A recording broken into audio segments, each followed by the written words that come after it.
पूछो ना।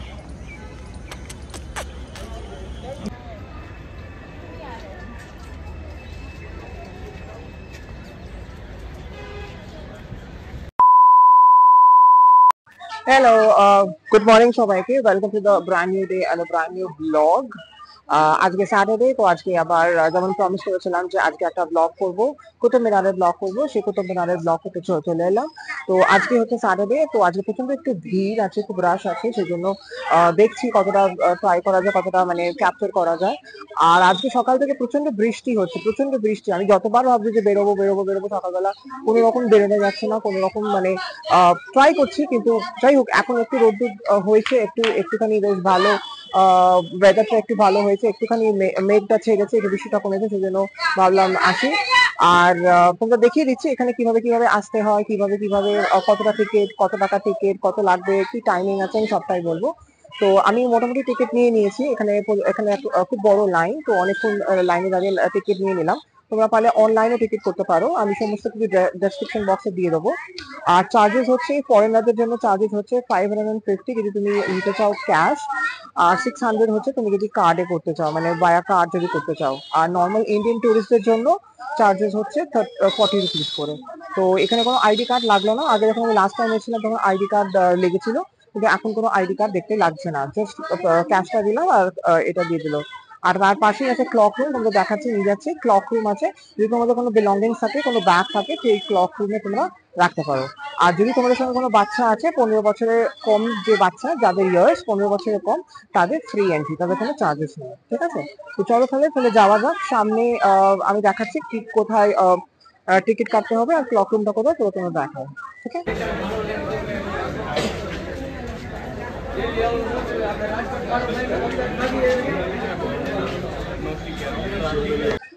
এই যে এটা হচ্ছে ক্লক রুম। তো তোমরা যদি মনে হয় তোমাদের কিছু বড় ব্যাগ আছে বা কোনো বিলঙ্গিংস আছে, তো সেই বিলঙ্গিংস গুলো, সেই ব্যাগ গুলো তোমরা এই ক্লক রুমে এসে ডিপোজিট করতে পারো। এই সামনে দেখতে পাচ্ছ একজন রাখছে ব্যাগ, তো এখানে তোমরা সেই ক্লক রুমটা ইউজ করে এখানে তোমার সেই ব্যাগ রাখতে পারো। তার পাশেই আছে ক্যান্টিন, যদি তোমাদের মনে হয় খিদে পেয়ে গেছে, এখানে ক্যান্টিনও আছে সামনে, এই ক্যান্টিন থেকে তোমরা খেতেও পারো।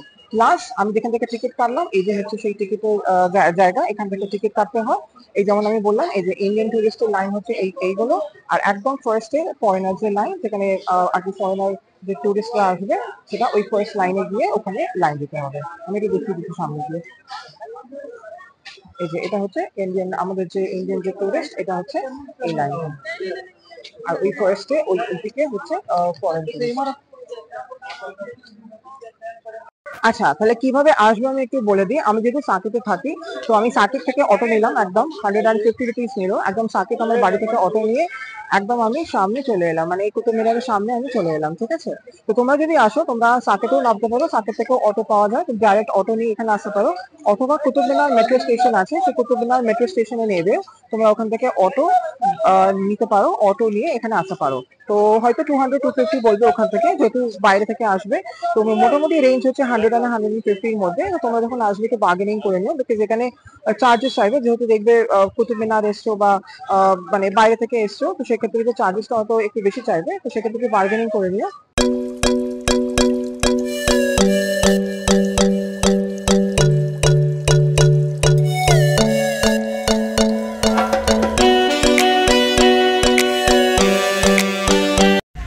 আচ্ছা, তো আমি চলে এসেছি ভেতরে। তো অনেকটা ভিড় ছিল বলে একটুখানি ঢুকতে একটু দেরি হলো। তো যাই হোক, আমি যে ট্রাইপডটা এনেছিলাম, তো ট্রাইপডটা অ্যালাউড না, তো ট্রাইপড আর মাইক বগেরা এগুলো অ্যালাউড না। তো এগুলো নিয়ে আসার জন্য আলাদা পারমিশন করাতে হয়, সেটা আমি জানতাম না। তো আগে যখন এসেছিলাম তখন মোটামুটি ট্রাইপড নিয়েই এসেছিলাম, তখন তো আমি চ্যানেল স্টার্ট করিনি। তো ট্রাইপড নিয়ে ফটো তুলেছিলাম, সেলফি স্টিক নিয়ে, তো সেগুলো অ্যালাউড না। তো সেই ক্ষেত্রে সেইগুলো জমা করে আমি আবার এখানে এলাম। তো যার জন্য একটুখানি সময় লাগলো। আর তোমাদের টাইমিংটা বলে দিই, এটা টাইমিং খোলা থাকে হচ্ছে সকাল 7টা থেকে 5টা অবধি। আর এখন যেহেতু একটু 15th অগস্ট, সামনেই কয়েকদিন, এক সপ্তাহ পরে 15th অগস্ট, সেই জন্য একটুখানি চেকিংটা বেশি হচ্ছে, তো সেই জন্য একটু টাইমটাও লাগলো। তোমরা যদি আসো এখানে, তাহলে সকাল 7টা থেকে 5টার মধ্যে এখানে। এই দেখো, এই সেই কুতুব মিনার, যে কুতুব মিনার আমার বাড়ির ছাদ থেকে দেখা যায়। আমি তোমাদের দেখিয়েছিলাম এই কুতুব মিনার, তো এই কুতুব মিনারটা সেই একদম যে টপ যে ফ্লোরটা, সেই ফ্লোরটা আমাদের ছাদ থেকে দেখা যায়।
কুতুব মিনার হচ্ছে একটা ফেমাস টুরিস্ট স্পট।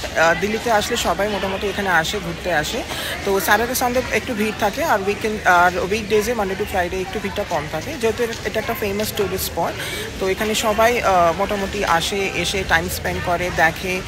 এখানে অনেক জায়গায় জায়গায় হিস্ট্রি ছড়িয়ে আছে। এই কুতুব মিনারটা হচ্ছে মেহরলি এলাকায় হচ্ছে অবস্থিত। এর পাশেই হচ্ছে মেহরলি বাস স্ট্যান্ড।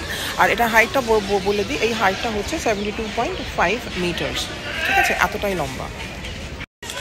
এই পুরো কমপ্লেক্সটা মেনটেন করে হচ্ছে আর্কিওলজিক্যাল সার্ভে অফ ইন্ডিয়া। এটা পুরোটা মেনটেন করে, রক্ষণাবেক্ষণ করে। আর এই মিনারটি তৈরি করে, তোমরা সকলেই জানো, কুতুবউদ্দিন আইবক। উনি এটা তৈরি করেন 1193 ইয়ার্স, মানে 1193 সালে এটি মানে তৈরি করা হয়। তোমরা যে এই হাতের কাজগুলো যে দেখতে পাচ্ছ, এই কাজগুলো সমস্ত কিছু হাতে করা হয়েছে, সমস্ত কিছু এগুলো হাতে করা হয়েছে। আর এই যে স্টোনগুলো দেখতে পাচ্ছ, এই স্টোনগুলো রেড আর সেমি স্টোন দিয়ে এইগুলো পুরোটা আর কি কাজগুলো করা হয়েছে। এই যে পুরো যে এটা দেখতে পাচ্ছ, পুরো মিনারটা পুরো এই রেড আর সেমি স্টোন দিয়ে করা হয়েছে। একটু দূর থেকেও আমি দেখাচ্ছি এই যে হাতে যে মানে এই যে কাজগুলো কতটা নিখুঁত। তখনকার দিনে এই কাজগুলো করা হতো এত নিখুঁত যে তোমাদের দেখলে এই কাজগুলো মানে তোমরা মুগ্ধ হয়ে যাবে, এত সুন্দর। মানে জানি না ক্যামেরা কতটা জাস্টিস করছে, কিন্তু কাজগুলো খুবই সুন্দর, সবটা হাতে করা হয়েছে এবং এত নিখুঁতভাবে করা হয়েছে। তোমাদের যেটা আগে বলেছিলাম ভিডিওতে, যে এখানে অনেক রকম কাজ আছে। তো এই কাজগুলো তো হাতে তৈরি, মানে হাতে করা। তো এইখানে কিছু লেখা আছে উর্দুতে, যে এখানে মানে পুরাণের জিনিস লেখা আছে আর কি। তো সেটা আর কি আমি তো জানি না উর্দু, সেক্ষেত্রে আমি পড়তে পারবো না। তো এখানে যে সবগুলো লেখা আছে আর কি, এগুলো হচ্ছে পুরাণের সব মেথ লেখা আছে আর কি।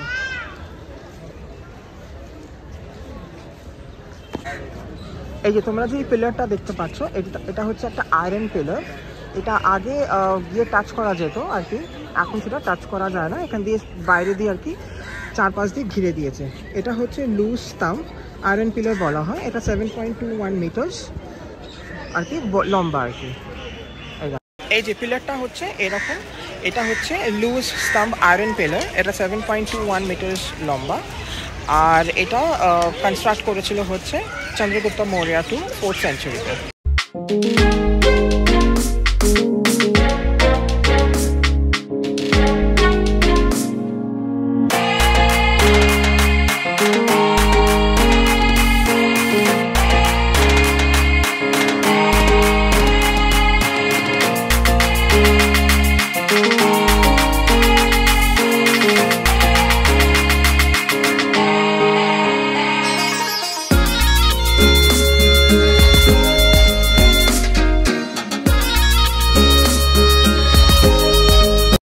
যথারীতিভাবে আবার বৃষ্টি স্টার্ট হয়ে গেল। তো বৃষ্টি স্টার্ট হয়ে গেল বলে এখানে একটা গাছ রয়েছে, গাছের তলায় একটুখানি দাঁড়ালাম। একটু বৃষ্টিটা কমলে আবার যাব, সামনে নিয়ে যাব। তো সামনে যে আমার পেছনে যে এটা দেখতে পাচ্ছ তোমরা, এই যে মিনারটা যেটা ইনকমপ্লিট দেখতে পাচ্ছ, এটা হচ্ছে একটা ইনকমপ্লিট মিনার, যেটা স্টার্ট করেছিলেন হচ্ছে সুলতান আলাউদ্দিন খিলজি। তো উনি চেয়েছিলেন যে কুতুব মিনারটা, এই কুতুব মিনারের অপোজিটেই একটা এর থেকে বড় একটা মিনার করবে। তো আনফর্চুনেটলি সেটা হয়ে ওঠেনি, বিকজ ওনার মানে এটা তৈরি হতে হতে ওনার মৃত্যু হয়ে যায়। এবং মৃত্যু হয়ে যাওয়ার ফলে এটা পুরোপুরিভাবে কমপ্লিট হয়নি। এটা শুধু 24.5 মিটার্স অবধি করা হয়েছে, আর ওনার মৃত্যুর পরে এটা অসম্পূর্ণ থেকে যায়। দেখো সেই মিনারটা যেটার কথা আমি বলছিলাম তোমাদের একটু আগেই, সামনে এটা হচ্ছে আলাই মিনার। আর এটা সম্পূর্ণ হয়নি, কারণ সুলতান আলাউদ্দিন খিলজি এটা স্টার্ট করেছিল, কিন্তু আনফর্চুনেটলি যেটা আমি আগেও বললাম হিস্ট্রিটা, আনফর্চুনেটলি উনি মারা যান, এবং উনি মারা যাওয়ার জন্য এটা পুরোপুরিভাবে কমপ্লিট করা হয়নি। এটা শুধুমাত্র 24.5 মিটার্স অবধি করা হয়েছিল, এবং তারপরে উনি গত হন। তো এই দেখো, এইটা হচ্ছে সেই জায়গাটা। আর এখানে সবাই যায়, গিয়ে মোটামুটি সেলফি তোলে, ফটো তোলে। জায়গাটা খুবই সুন্দর, অপূর্ব সুন্দর জায়গা। এখন হয়তো মেঘলা বলে হয়তো জিনিসটা ভালো ফুটছে না, কিন্তু আশেপাশে যে গাছ রয়েছে আর আশেপাশে যে মানে জায়গাটা তোমরা দেখে বুঝতেই পারছো এতটাই সুন্দর। যখন রোদ্দুর ওঠে বা যখন বেশ ব্রাইট সানি ওয়েদার থাকে, তখন খুবই ভালো লাগে জায়গাটা।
এই দেখো এই জায়গাটা দেখো কি সুন্দর, কি দারুণ, পুরো লাশ গ্রিন। পুরো বর্ষার সময় আসলে এই জিনিসগুলো দেখা যায়, পুরো গ্রিনারি ভর্তি। কি সুন্দর দেখতে লাগছে, দেখো কি অপূর্ব দেখতে লাগছে। আরেকবার দেখাই তোমাদের, দেখো পুরোটা মানে অনেকটা বড় এরিয়া, ওইখানে কেউ যাচ্ছে না, বাট শুধু গ্রিনারিটা দেখো কি দারুণ সুন্দর গ্রিনারি। চলো তাহলে বাড়ির দিকে যাওয়া যাক। তো মোটামুটি এখন 4:30 বাজে, আধ ঘন্টার মতন আর খোলা থাকবে, তারপরে বন্ধ হয়ে যাবে। তো এবার কালকে সানডে, বাড়ি কিছু কাজও আছে, দোকানেও যেতে হবে। তো যাই হোক, 2 দিন থাকে ছুটি, 2 দিন ছুটির পরে আজকে অনেক মানে আমি যেহেতু প্রমিস করেছিলাম সেই জন্য আমি আজকে এলাম, তোমাদের দেখালাম। তো তোমাদের যদি ভালো লেগে থাকে ভিডিওটা, তাহলে তোমরা জানো কি করতে হবে, ডু লাইক শেয়ার এবং সাবস্ক্রাইব মাই চ্যানেল। আর যদি কোনো ফিডব্যাক থাকে তাহলে সেটাও জানিও। তাহলে আজকের মতন ব্লগটা শেষ করছি এখানে, আবার নতুন কোনো ব্লগ শিগগিরই আসছে। তো টেক কেয়ার, আর খুব ভালো থেকো, সবাইকে ভালো রাখো। Till then, bye bye and do stay safe.